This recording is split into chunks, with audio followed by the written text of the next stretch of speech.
The alarms echoed through the human outpost as the sky outside burned with streaks of green light. Ships of unknown origin descended in perfect formation, their hulls shimmering with an alien alloy that seemed to drink in the sunlight. "Captain." Ryan Vance stood on the command deck, his hand resting on the console, eyes locked on the tactical display. The incoming fleet was not answering hails. It was not attacking either. It was simply waiting. From the hangar floor, engineers and soldiers alike watched the silent warships. They looked too sleek for mining vessels and too heavily armed for simple trade ships. The air carried a charge, a hum of something about to happen. Then, without warning, one ship broke formation and descended toward the medical bay wing of the outpost. No weapons were fired, no warnings were given. It was as if they came for something or someone. Ryan sprinted through the corridors, passing startled crew and blinking emergency lights. His pulse raced, but not from fear alone. The message that had come minutes earlier still rang in his head, a translation from the alien vessel. Medical error detected. Father identified. Human male. It made no sense. He had never seen these aliens before. He had never left Earth except for service deployments. How could he possibly be the father of anything related to them? The medical bay doors slid open, and Ryan froze. Standing in the center of the room was a young alien woman, unlike any he had ever seen. Her skin glowed softly in shades of deep green, her short dark hair curling around her face, and her eyes a piercing emerald that seemed to look straight into his thoughts. She was beautiful in a way that felt disarming. Her hands rested protectively over a rounded stomach. She was pregnant. And she was staring right at him. Behind her, a taller alien male in a deep blue uniform stood with arms crossed. His expression was unreadable, his gaze sharp. Alien medical staff in white robes moved around quietly, their instruments floating in the air as if held by invisible hands. The lead medic, a thin figure with luminous tattoos along his jaw, spoke calmly, his voice carrying through the translator in the wall. "The child inside her carries your genetic code. You are the biological father." The words landed like a weight in Ryan's chest. Ryan stepped forward, shaking his head. "That's impossible," he said, his voice low but firm. "I have never seen her before." The young alien woman's gaze did not waver. Her expression was unreadable, no anger, no joy, only a quiet intensity. The medic tapped a console and projected a holographic spiral of DNA, Ryan's profile matching strand after strand with the unborn child's genetic data. The match was exact. 99.9%. Silence gripped the room. The hum of alien machinery filled the air like a second heartbeat. Ryan's mind raced. If this was true, someone had taken his DNA without his knowledge. It could have been during his last deployment, during his injury on the outer colony world. Or even before that. But why? And why would they bring him here now? The alien male finally spoke, his deep voice cutting through the tension. "Your presence is required. The child will not survive without you." There was no hint of request in his tone. It was an order. The young alien woman took a step closer. Her eyes softened, but her grip on her belly tightened. "I do not know." "You," she said, her voice smooth yet cautious. "But if what they say is true, then you are part of this now, whether you wish it or not." Ryan looked between her, the medic, and the looming alien officer. He felt the weight of invisible chains settling around him. Whatever had happened, whatever had been done, his life was no longer his own. Ryan stood still, his mind a storm of disbelief and suspicion. The alien officer's stare felt like a silent threat, while the medic's calm voice repeated the statement about his genetic link to the unborn child. The young alien woman remained motionless except for the slow rise and fall of her breathing. Everything about this room felt engineered to trap him in a truth he had no way to disprove on the spot. The officer stepped forward, his boots silent against the polished floor. "You will accompany us to the central ward," he said. Ryan glanced at the guards now entering the room, all with the same sharp green features and disciplined posture. Refusing would be dangerous. He had no weapon and no allies here. The thought of escape was foolish. For now he needed to listen, to learn, and to survive. They led him through a corridor bathed in bright white light. Holographic displays flickered on the walls, showing alien text and medical diagrams that were beyond his understanding. Ryan caught glimpses of other beings behind glass partitions, alien doctors, patients, and machinery that seemed to move with a life of its own. The woman walked ahead of him, her hands still resting on her stomach. She never once looked back at him. The central ward was larger than any facility he had seen. It was filled with softly glowing pods, each containing a sleeping figure. The air was warmer here, carrying a faint scent of something floral. In the middle of the ward stood a raised platform with a diagnostic sphere. The officer motioned for Ryan to stand on it. "This will confirm and record the link," the medic sighed. Ryan stepped forward reluctantly. The sphere lit up instantly, casting a faint green glow over his skin. Data scrolled across the holographic panels. The match was confirmed again, in symbols and numbers that were translated into his own language on a side screen. The officer nodded once, as if this ended all discussion. "Now you understand," he said. "The child cannot be sustained without the father's biological resonance." Ryan frowned. "Biological resonance?" he repeated. The medic explained that certain alien pregnancies required a genetic anchor from the father's presence to stabilize the child's development. Without it, the life inside would fade. The woman's voice broke the silence. "This was never my choice," she said. Her tone was not harsh, but heavy with something Ryan could not name. She turned toward him for the first time since leaving the bay. Her eyes held a strange mix of defiance and fear.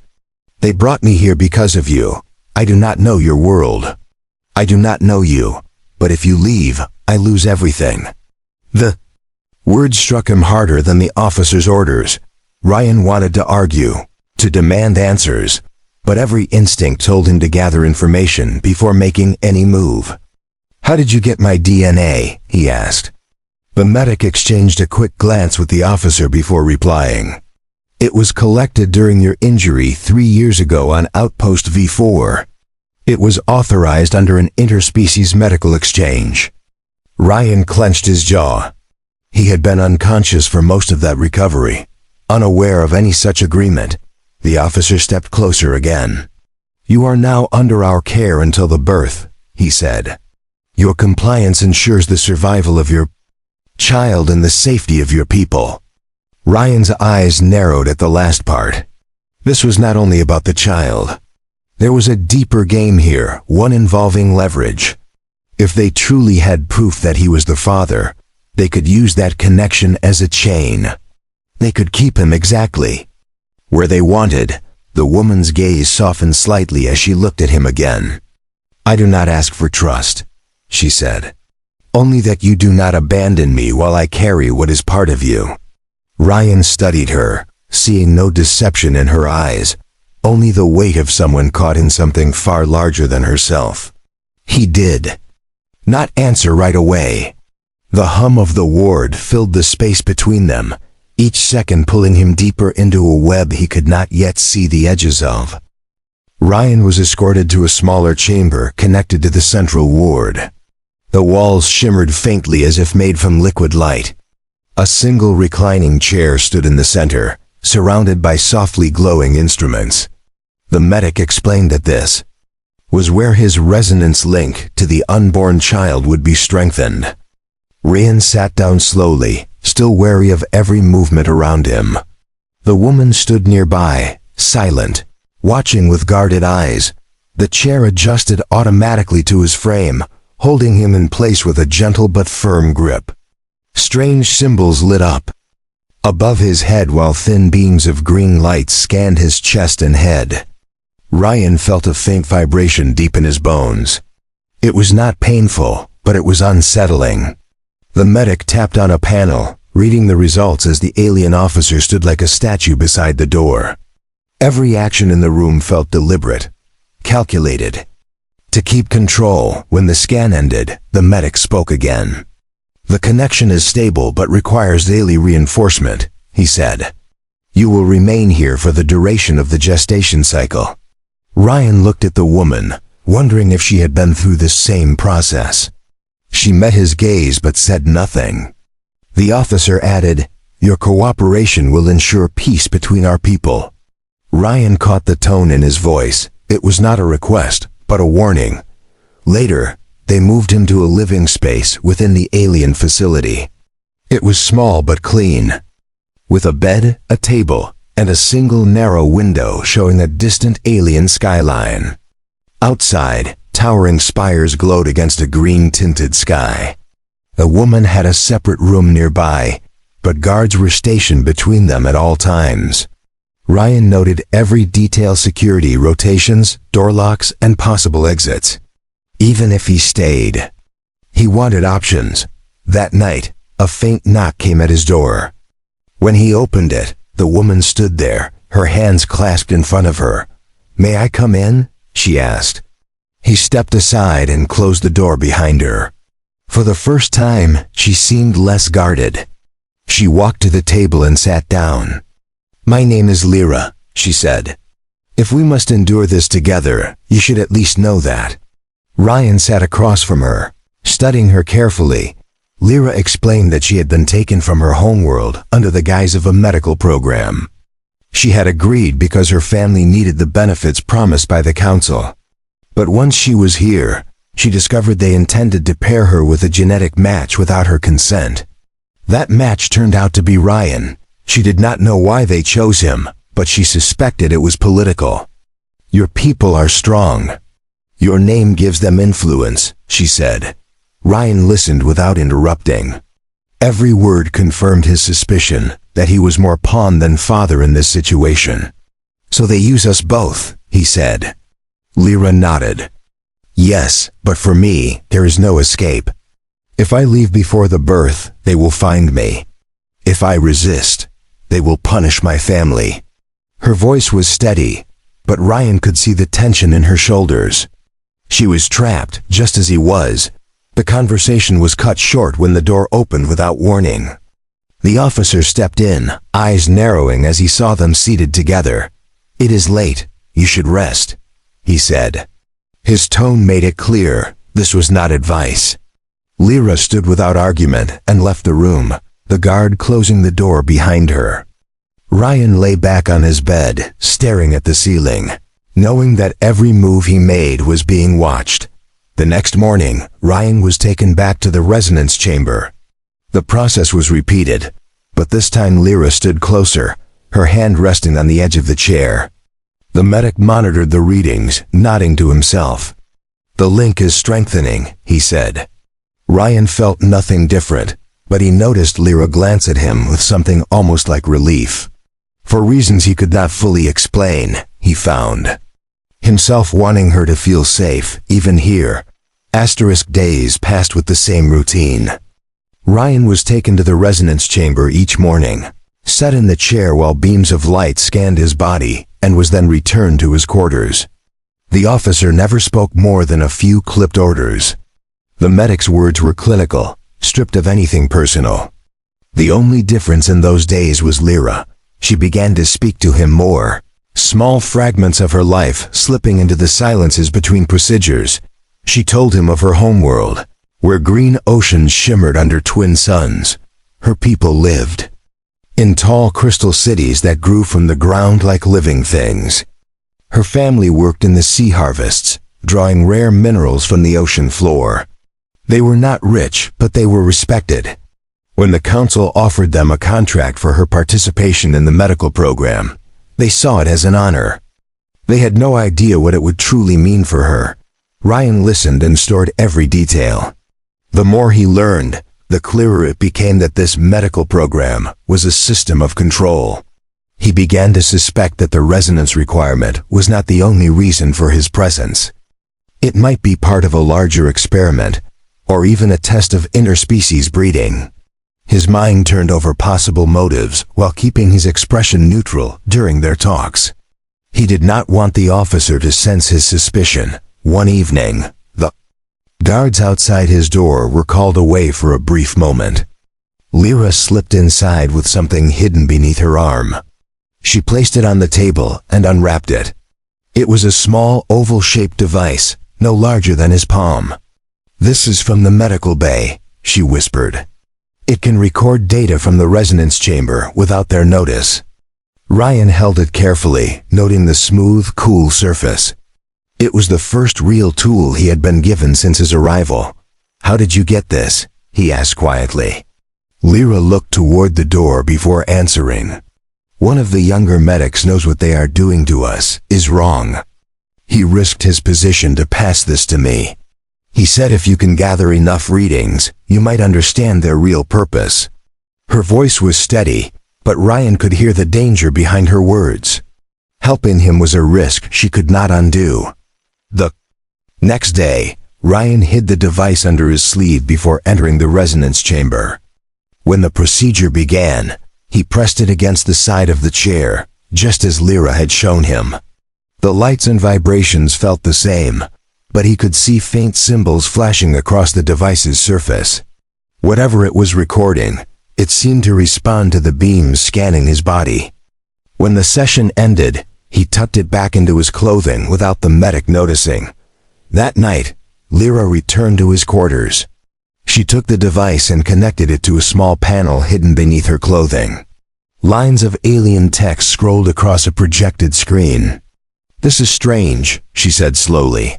"These readings are not only measuring the child's health. They are mapping your neural patterns. They are studying how your mind reacts to the link." Ryan's jaw tightened. This confirmed his fear. "We're not just keeping here for the pregnancy. Why would they need my mind?" he asked. Lyra hesitated. "There are rumors," she said, "that the Council seeks to create a new kind of soldier. One that blends the endurance of humans with the adaptability of my people. If that is true, your child is more than a child to them. It is a weapon." Her voice dropped lower. "And weapons are never allowed to be free." The weight of her words settled heavily in the air between them. Ryan knew then that escape was no longer only about his freedom. It was about protecting Lyra and the unborn child from whatever the Council intended. But escape would be nearly impossible. The facility was deep within the alien capital, surrounded by security forces and shielded against any signal. They would need a plan, allies, and a way to move without being detected. Every step would be dangerous, but the alternative was surrender. The next morning began like all the others. Ryan was taken to the resonance chamber under the watchful eyes of 2 guards. The officer stood at the door, arms folded, his expression as unreadable as ever. The medic adjusted the settings on the console without looking at Ryan. Only Lyra's presence made the air feel less suffocating. She stood close enough that he could hear the faint sound of her breathing over the hum of the machines. Ryan activated the hidden device again, careful to shield it from sight. The beam swept over him, the vibrations running deeper this time, almost like a pulse echoing inside his bones. He forced himself to remain still, knowing any reaction could draw suspicion. Lyra glanced at him briefly, her gaze steady, as if silently reminding him that every second counted. When the session ended, he slipped the device away and followed. The guards out without a word. Back in his quarters, Lyra arrived with the same quiet urgency as before.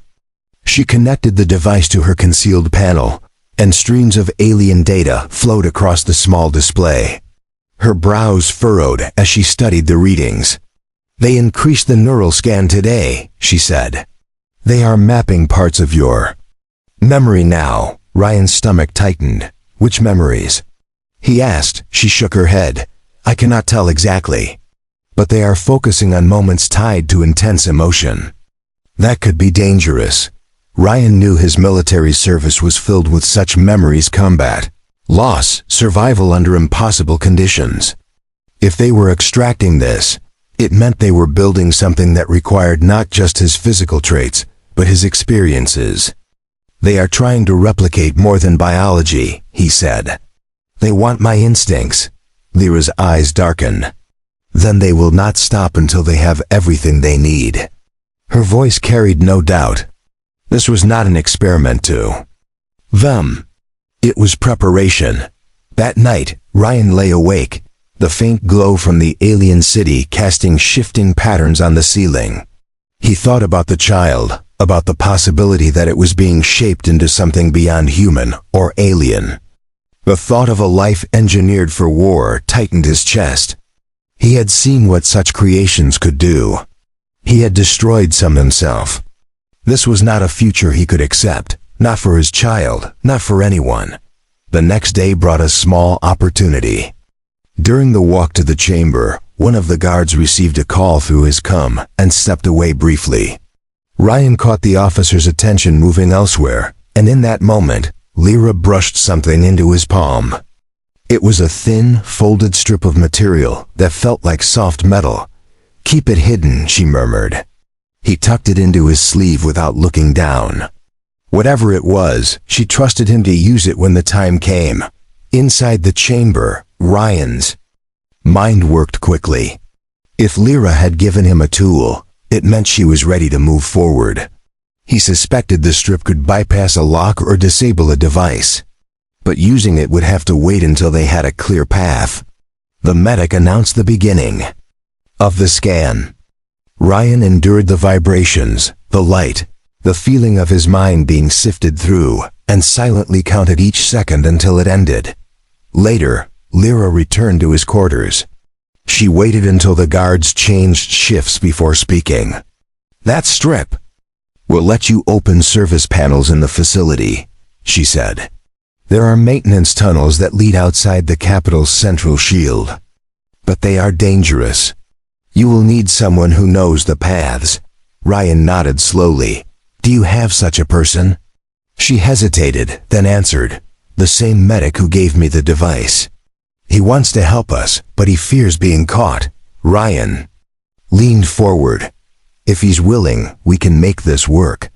But we have to be fast. Once they take enough from me, they won't need me alive." Lyra's jaw tightened. "And once the child is born, they won't need me either." Her words hung in the air, heavy and sharp. For a moment, neither of them spoke. Then Ryan said, "We do this soon," before they tightened their grip any further. Lyra nodded, her eyes fierce in the dim light. The morning began with an unusual tension in the air. Ryan noticed the guards were quieter, their movements sharper. The officer's expression was colder than usual as he gave the order to move to the resonance chamber. Lyra walked beside him, her face unreadable, but her steps quickened as they neared the chamber.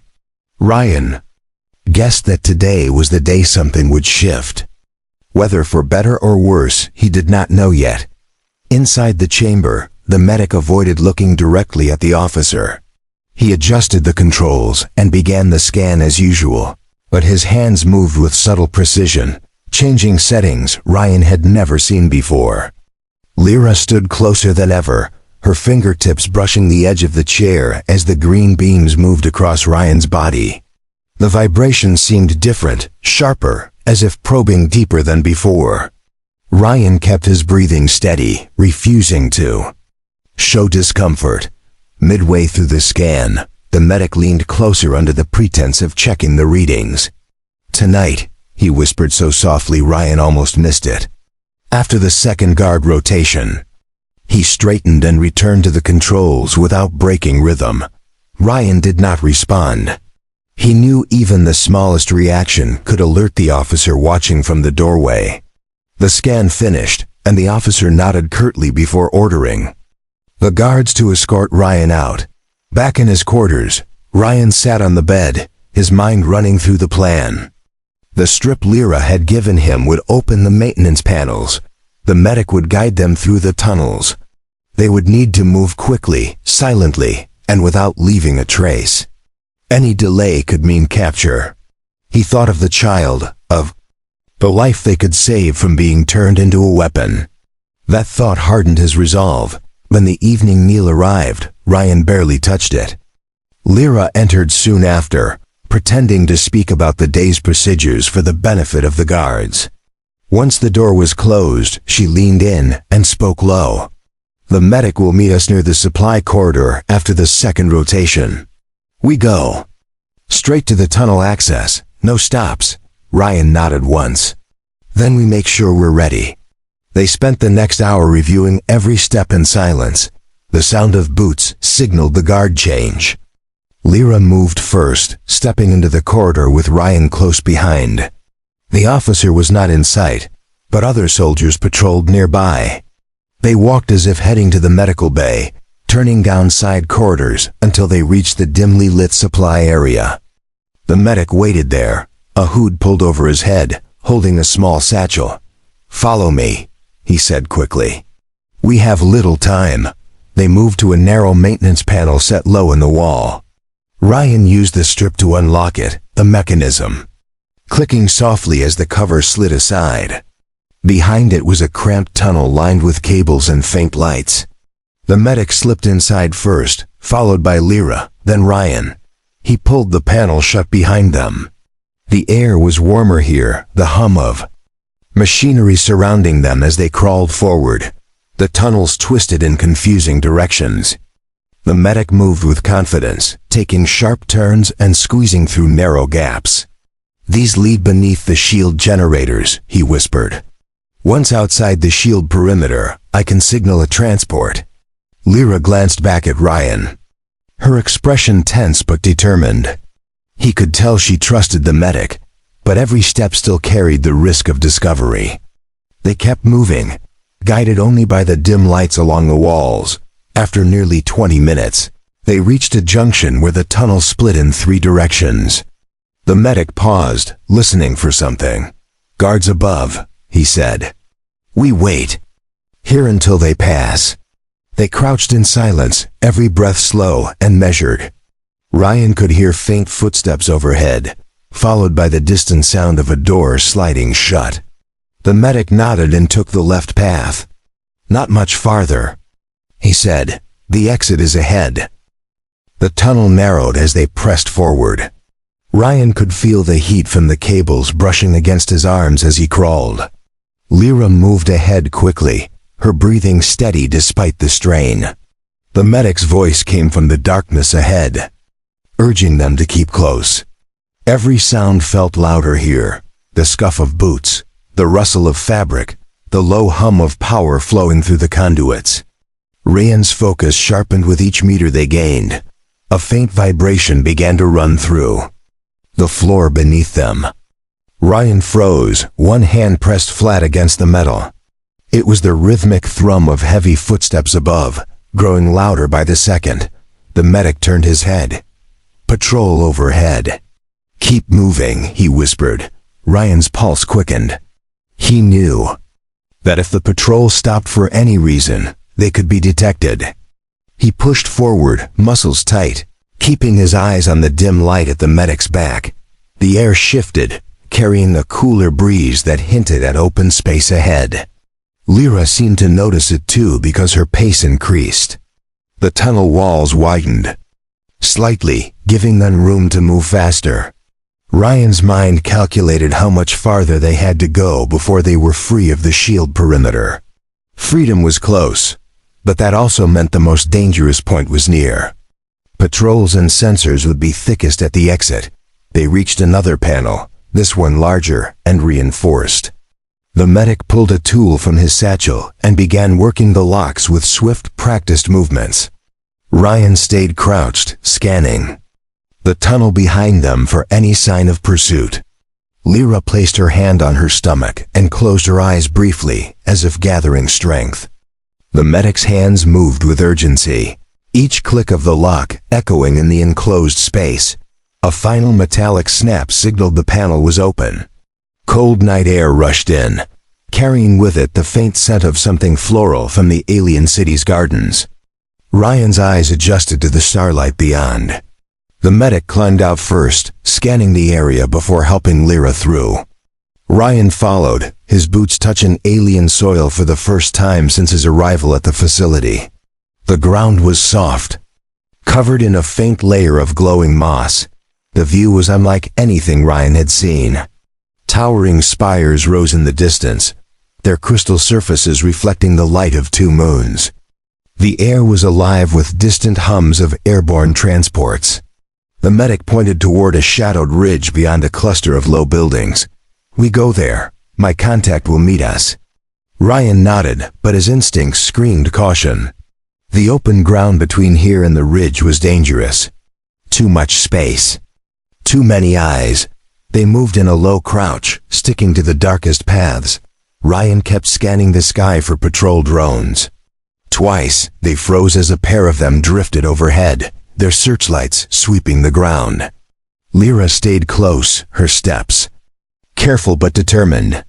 The medic kept glancing at a small device in his hand, its display glowing faintly with a pulsing green dot. "We're close," he said, his voice tight with focus. Halfway to the ridge, a distant shout cut through the night air. Ryan spun around to see a group of figures emerging from the shadows near the facility wall. Their armor glinted faintly under the moonlight. "Go," Ryan said sharply. Lyra and the medic broke into a run, and he followed close behind, muscles burning with the effort. The sound of pursuit grew louder as they weaved between the buildings toward the ridge. The medic reached a narrow gap between two large storage units and waved them through. On the other side, the ground sloped upward toward the ridge, lined with low brush. The green dot on the medic's device flashed faster now. "Almost there," he said. Behind them, voices shouted orders in a language Ryan could not understand. The chase was closing in, but the ridge was within reach. Ryan pushed himself harder as they climbed the ridge. The cold air stung his lungs, but the sound of the pursuing soldiers kept his pace relentless. Lyra's steps faltered for a moment, and Ryan caught her arm, helping her forward. The medic glanced over his shoulder, urgency etched across his face. Above them, the ridge leveled out into a shadowed plateau where a faint light flickered. They reached the top and crouched behind a cluster of jagged rocks. The medic tapped a sequence into his device, and a moment later, a sleek, low-flying craft appeared from behind a hill. Its surface absorbed the moonlight, making it almost invisible except for the dim outline of its cockpit. The side hatch opened silently, and a figure stepped out wearing a hooded cloak. "Inside, quickly," the figure said in a hushed but firm voice. Lyra climbed in first, with Ryan close behind her. The medic handed the satchel to the pilot before stepping in himself. The hatch sealed shut, and the craft lifted smoothly from the ground. Below, the alien soldiers reached the base of the ridge, their weapons glinting faintly in the moonlight. Ryan watched them grow smaller as the craft rose higher. For the first time since this began, he felt the faintest flicker of relief. The pilot guided the craft away from the city, skimming low over the alien terrain.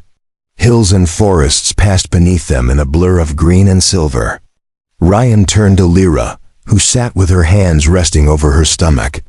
"We're not safe yet," she said quietly. "The Council has long reach. If they want us back, they will hunt us." Ryan nodded. He already knew this escape was only the first step. The medic leaned forward from his seat. "I have a safe location far from the capital," he said. "It's hidden in the old mining sectors. Few go there anymore, and the tunnels can mask our signatures." Ryan studied him for a moment before answering.